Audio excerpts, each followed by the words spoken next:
আসসালামু আলাইকুম, কেমন আছেন সবাই? আমি রাতে একটু মাছ ভুনা করতেছি। এটা রুই মাছ। তো মাছ ভুনাটা আমি বসিয়ে দিয়েছি। আমি সবসময় কারেন্টের চুলায় রান্না করি, ইন্ডাকশান কুকারে আর কি। তো আমি এই যে 2200-তে দিয়েছি, দিয়ে চুলায় মাছ ভুনাটা বসিয়ে দিয়েছি, দিয়ে ভাবতেছি যে ওই পাশে ভাত গরম করতে দিয়েছি।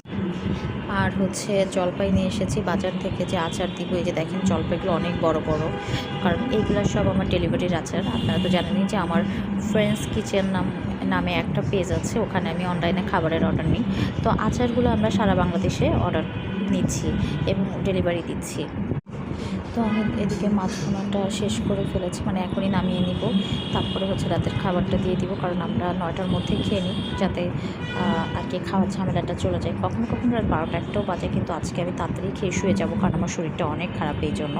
আর সকালে আমার গুরুত্বপূর্ণ কিছু কাজ আসছে, তো এই জন্য আমি তাড়াতাড়ি খেয়ে নিব।